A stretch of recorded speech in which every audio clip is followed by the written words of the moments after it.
अमका fighter jet पड़ा खतरे में, रूस और चीन ने बिछाया जाल। चक्रव्यूह में फंस गया भारत, होगा अरबों डॉलर का नुकसान। नमस्कार दोस्तों, आप देख रहे हो इंडियन न्यूज। चलिए इन खबरों को विस्तार से जानते हैं। तो दोस्तों, इस दुनिया की एक रीत है कि जब आपको तरक्की मिलती है तो दुश्मनों से ज्यादा अपनों की जलती है, और भारत के साथ भी अभी कुछ हाल ही के दिनों में कुछ ऐसी ही घटना घटी है। दरअसल दोस्तों, भारत अपने अमका फाइटर जेट पर जोरों शोरों से काम चल रहा है और अमका का लोहा अमेरिका ने तक माना है। इतना ही नहीं, भारत के इस खतरनाक फाइटर जेट के सामने रूस का Su-75 और Su-57 जैसे फाइटर जेट भी बेदम हो जाते हैं। और दोस्तों, इसको लेकर अब रूस पीछे कैसे हट सकता था, और रूस की वजह से आज भारत का अमका खतरे में है।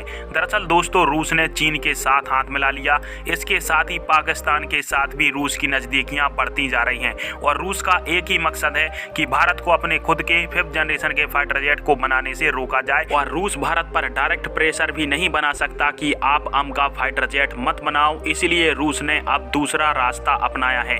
दरअसल रूस ने भारत के दुश्मन देशों के साथ हाथ मिला लिया है। आप सभी तो जानते होंगे कि जब रूस ने अपना S-500 एयर डिफेंस सिस्टम बनाया था तो रूस की तरफ से यह बयान निकल के सामने आया था कि हम भारत को सबसे पहले S-500 एयर डिफेंस सिस्टम देंगे। और भारत ने रूस के इस बयान पर कोई भी प्रतिक्रिया नहीं दी, क्योंकि भारत पहले ही रूस से S-400 एयर डिफेंस सिस्टम खरीदने वाला था।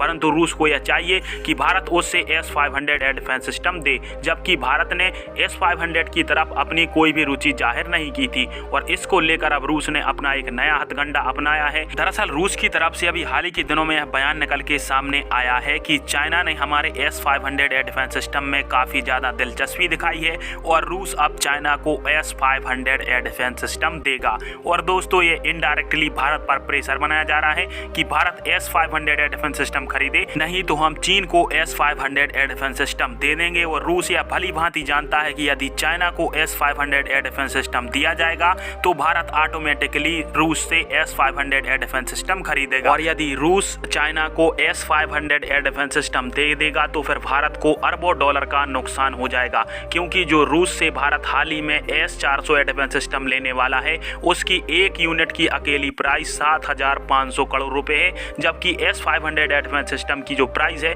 वो लगभग 10,500 करोड़ रुपए के आसपास आती है। दोस्तों, अब जानते हैं कि रूस भारत के अमका फाइटर जेट के मार्ग में कैसे अड़ंगा बना हुआ है। तो दोस्तों, भारत ने FGFA प्रोजेक्ट से 2018 में क्विट कर लिया था और रूस अकेले Su-57 नाम का फाइटर जेट बना रहा था। परंतु अब रूस चाहता है कि भारत एक बार फिर से FGFA प्रोजेक्ट को ज्वाइन कर ले और इंडिया के साइंटिस्टों ने जो अपने अमका फाइटर जेट के लिए टेक्नोलॉजी डेवलप की है उसके माध्यम से रूस का Su-57 फाइटर जेट को डेवलप करे और भारत खुद रूस से उसका Su-75 फाइटर जेट खरीदे। तो दोस्तों, ये भारत के सामने रूस की बहुत ही बड़ी राजनीतिक चाल है, जिसमें भारत को पूरी तरीके से फंसा लिया गया है। और भारत के लिए ऐसा हाल बन चुका है कि आगे कुआं है और पीछे खाई। यदि भारत FGA प्रोजेक्ट में शामिल हो जाता है तो फिर भारत का अमका फाइटर जेट दशकों पीछे पिछड़ जाएगा और रूस फिर से अपना Su-57 फाइटर जेट बना लेगा। इसके साथ ही भारत को Su-57 की टेक्नोलॉजी भी नहीं देगा। तो खैर, आप सभी की इस टॉपिक पर क्या राय है? क्या रूस अब भारत के लिए बहुत ही बड़ा अड़ंगा बनने वाला है या नहीं? कमेंट बॉक्स में कमेंट करके बताइएगा। वीडियो देखने के लिए धन्यवाद। जय हिंद, जय भारत।